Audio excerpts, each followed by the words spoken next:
Welcome to Buckeyes Tomorrow Morning for Thursday, December 22nd. I'm your host, Tom Orr. The Peach Bowl game against Georgia is in just 9 days. The game against Michigan in 338 days. Yesterday was early signing day. It was quite an eventful one for the Buckeyes and really across the whole sport of college football. Hopefully you get a chance to enjoy at least some of our marathon live show. We had a big chunk of our BuckeyeHuddle.com team covering it for hours on our YouTube channel. But we know this is kind of a crazy week with travel and running around for last minute stuff. So we're going to let you get a little sample of that now in case you did miss it. This should cover kind of the big news items from the day. But if you want a deeper dive, do make sure you check out that full show. Kevin and Marc did some incredible work putting together player capsules on all of the signees. And we had the full press conference from the Woody Hayes facility and much more. So here's everything you need to know about Ohio State's early signing day. Thanks, Tom. Exciting day for the Buckeyes with National Signing Day. I'm joined by Marc Givler here with Buckeye Huddle, and while Ohio State didn't land everybody that it had hoped to, still a solid class. Some big decisions came down today. Marc, what were your impressions? Yeah, it's going to be kind of a mixed bag, I think, for Ohio State, especially for the fans who kind of live and die with these signing day decisions, whereas the coaching staff is more of a big picture, what all did we sign today view. But it's going to be one of those classes where what they signed was fantastic, and you're going to be kind of left wondering, oh gosh, what if? What if they could have added one or two more defensive ends? What if they could have kept that secondary together, not lost anybody out of the secondary? So there's going to be, it's a little bittersweet, I think, for Ohio State fans who were hoping, a 19-man class was going to be like a 23-man class. Right, exactly. I guess we'll address some of the negative things so we can end on more of a positive note. One of the first things, Kyan Lee, cornerback out of Cedar Grove, Georgia, does not end up committing to the Buckeyes, flips to Auburn. A little bit of a punch in the gut there. Yeah, and they had been worried about this now for probably almost a month. Auburn had been coming on really strong, especially once the coaching change was made. You're battling geography, you're battling possibly some NIL promises. I don't know. We'll find out more about that later, but definitely battling geography and selling early playing time and things like that. So it's a tough one. Miguel Patrick, I think, was probably the straw that broke the camel's back on this. Former Cedar Grove coach, was on the Ohio State staff, took a job with UAB, and things kind of went down from there. We kind of got told this morning, like, hey, it's a coin flip, and that was from an Ohio State source. And when that's the best you're getting from an Ohio State source, it's not a good omen. Yeah, when Ohio State says it's 50-50, it's probably 20-80 at that point at best.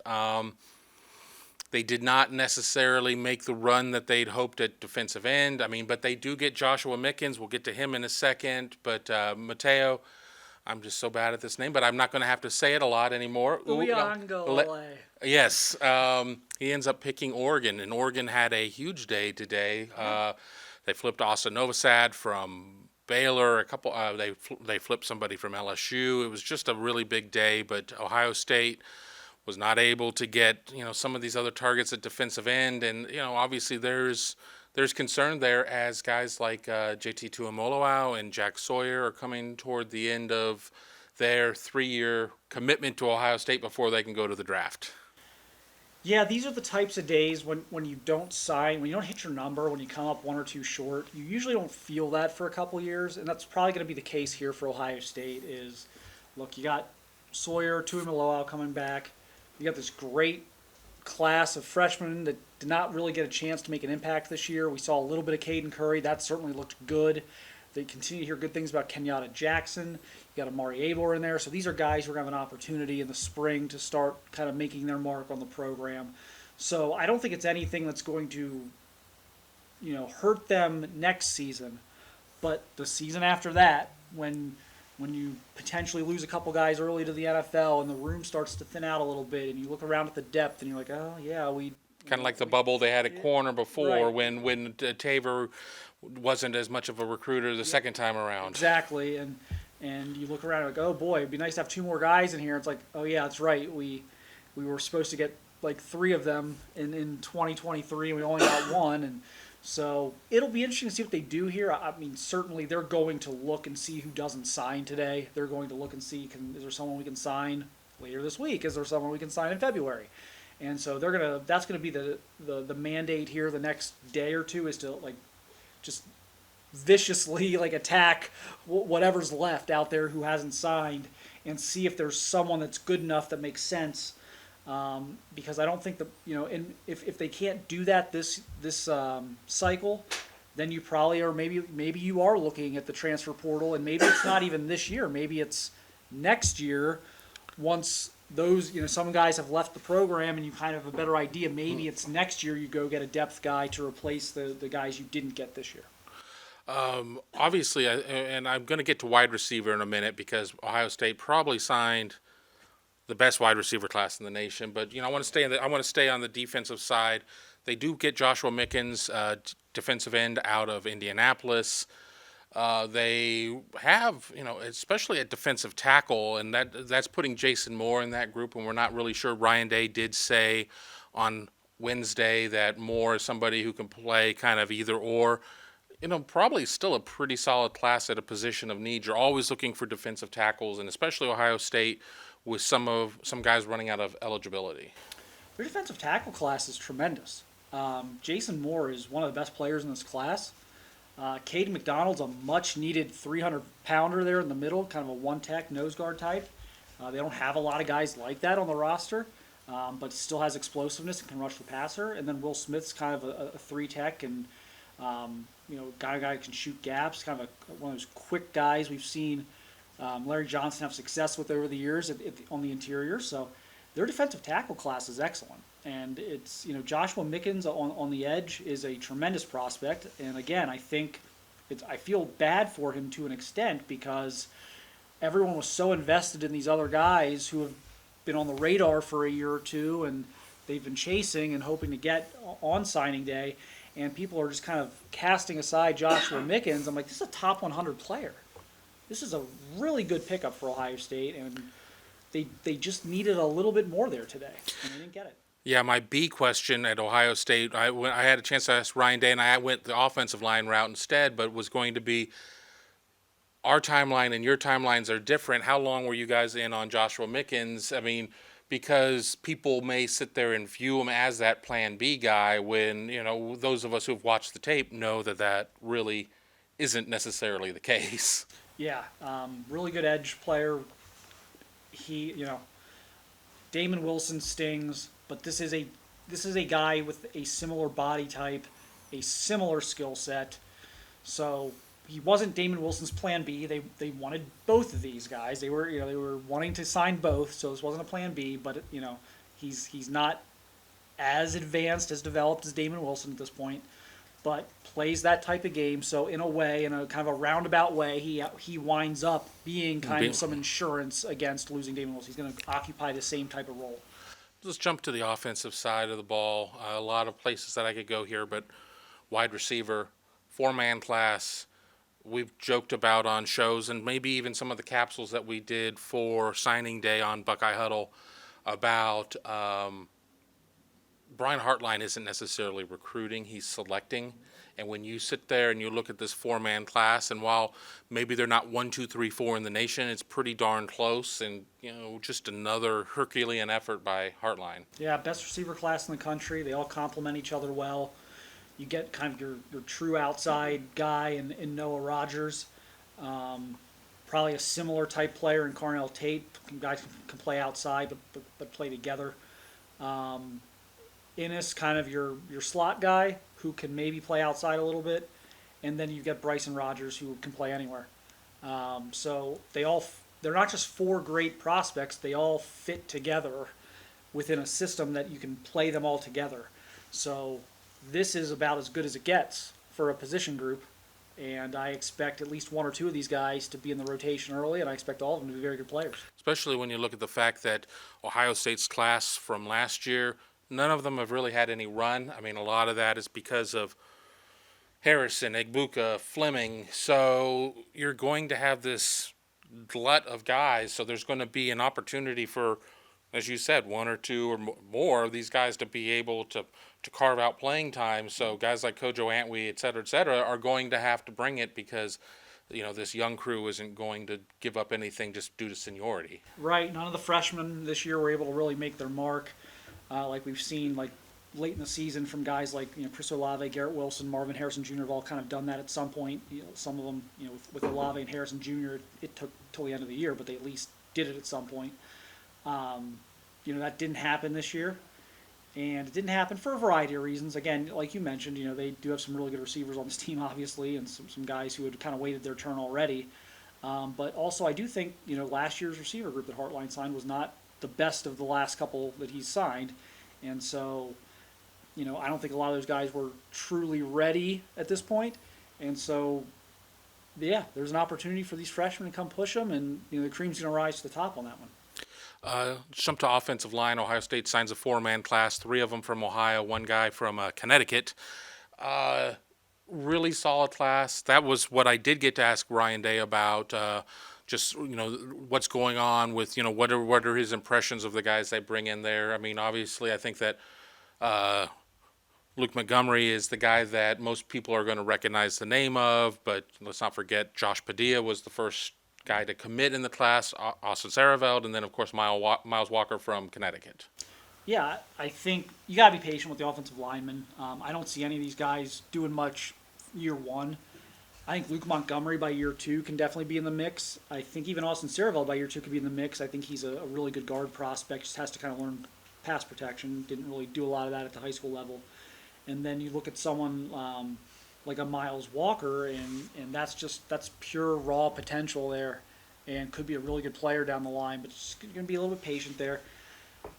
Could they have used another tackle? I think probably yes, but now it looks like they're going to try and go to the portal and get one, and that may be ultimately the better way to go, because no matter what, even the 5-star offensive linemen usually take a year or two, and if you can get a plug-and-play guy with like a year, with 2 years of eligibility or something like that, I think that's going to help. I think it's going to pay dividends, obviously, quicker, and it's going to take some of the pressure off of signing these 5-6 lineman classes where you may wash a couple out anyway. So I think portal probably at tackle versus looking at something in February. No running back in this class. They lose Mark Fletcher a while back ago. They kicked the tires on some guys in the state of Ohio, opted not to offer anybody to this point.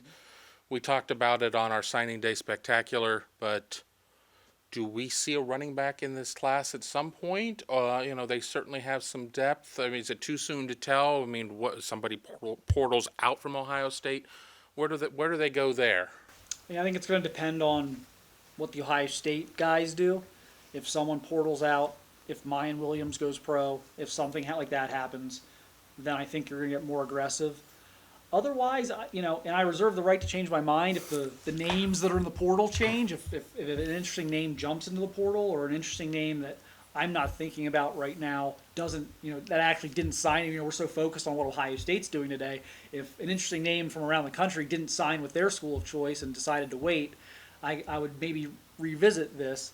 But no, given what I know of what's out there, I don't think they're going to take a high school guy. We've made it this far into our segment here, over 11 minutes, and we've not talked about quarterback. Ohio State sees Brock Glenn leave the program, leave the recruiting class. I mean, it seems to be a mutual decision. He ends up signing with Florida State.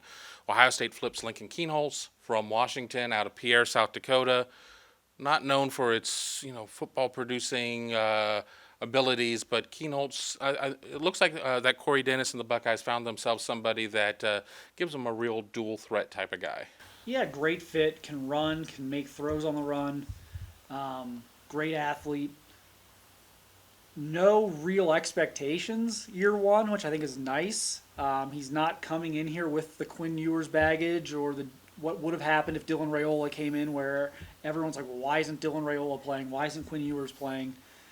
He can develop. Kyle McCord and Devin Brown can have their competition in the spring and into the summer and take the reins next year, and he can develop. He can learn the system. He can get a little bit stronger, and I think it's a good fit for everyone. I think he's the type of player they want. I think he plays the style of play they want, and it's not coming in with the $1 million NIL deal. And why am I not playing right away? When we look back at this class and we look back at this signing day, let me go in a different direction here. Ryan Day met with the media on Wednesday, and it was a little bit of a weird vibe. I mean, you sign a class that when you look at the national services, Ohio State will be at the top or among the top in terms of average star per commit. But you're also looking at a class that, as of the time that we're recording this, we're still waiting on a Jaden Bonsu letter of intent. We will see, but it is 19. What was your take from kind of what you heard from Ryan Day and his comments? I saw someone that was both equally really happy with what he signed today, with the caliber of players they did get, and was trying very hard not to tee off on the NCAA. And we did this we talked about this a little bit on the live show. When is he going to actually tee off on the NCAA? Because it seems like a matter of when and not if, and he's just waiting for maybe the appropriate venue, the appropriate time to do that, and maybe not take away from Peach Bowl preparations with distractions about him going off on a rant. But this is the second straight press conference I've seen Ryan Day just kind of walk right up to the line and then be like, oh, it's not going to be the time and place today. And it's just like, you can tell he wants to do it. You can tell he wants to do it, but is there really any upside in doing it? Because I'm going to kind of take something that Tony had said on the show about it's almost like a mafia type of situation. You don't want to go against the family, and the coaching fraternity is a very tight fraternity, even though they would all stab each other in the back for a little bit of an advantage. But you still can't go after a made man, and all these guys are made. And when you have Pat Narduzzi coming out and talking about $5 million offered to Drake May to transfer to these schools, but I'm not going to name any names. I mean, if that's not going to draw that type of response, I don't know what is. Right. It'll be another Narduzzi thing if he goes off without actually giving specifics. It's funny. One of the only people I think we've seen give specifics is Nick Saban. Kind of called out Texas A&M. And that went over swimmingly. Did not go over, yeah. Immediately Jimbo Fisher kind of played the, yeah, but what about you card? And so, yeah, you wonder if which direction a Ryan Day NIL NCAA rant may take us. But, yeah, I think it's clear he doesn't want that type of distraction before the Peach Bowl. So it'll be interesting to see if, like in February, if he gets push on some of this stuff, if there's an opportunity sometime, or in March maybe perhaps as the beginning of spring ball. It'll be interesting to see if he's pressed on some of these issues again and kind of what he says. Yeah, I just don't know if he'll be all lathered up at that point, but it's something that certainly is festering. Yes. Last thing before we call it a show, and I started going down this path a minute ago. What will you take away from this signing day? Because we certainly have the ones that this year was the Von Bell signing day. This year was the Raekwon McMillan signing day. This is the year outside of the Ohio State sphere where the mom ran away with a letter of intent. I mean, what is this going to be the one that you remember? What do you remember this one for? Just the madness, this has become, right or wrong, the NIL era. Obviously, there were absolutely, in my opinion, some decisions today that were affected by NIL. And now, when that happens, when some decisions are affected, it becomes the go-to rallying cry on every decision. And so now you've got all these fan bases and coaches accusing each other of NIL, and there's a lot of overlap there. And someone in our chat even said, every time Georgia loses a kid to Ohio State or Ohio State loses a kid to Georgia, they blame each other for NIL. It's just like, we're here, so we're going to be dealing with this for a while. But I think this will be considered, as we look back in 5 or 6 years, this will be the start of whatever the NIL era is going to become. This will be when the NIL documentary comes out at some point. Maybe we'll do the NIL documentary. But whenever an NIL documentary comes out, this, I think, will be the year that is referenced as the real starting point of all of it. I'm not doing an NIL documentary without an NIL deal, so I'm just going to say that one right now. But certainly this is going to be a year that people are going to remember. You really can't tell about a recruiting class until these guys have a couple years within the system, and that's really the thing to remember. But Ohio State still signs the class. Football's still going on. I know there's still a lot of people that are smarting in the Ohio State fan base, but we are closing in on the upcoming Peach Bowl, and maybe that will lead to an additional game, but we'll have to find out. But I want to thank Marc Givler for joining us here, and I'm here pinch hitting for Tom Orr as he is in transit. But until then, have a great day, and we'll talk to you very soon.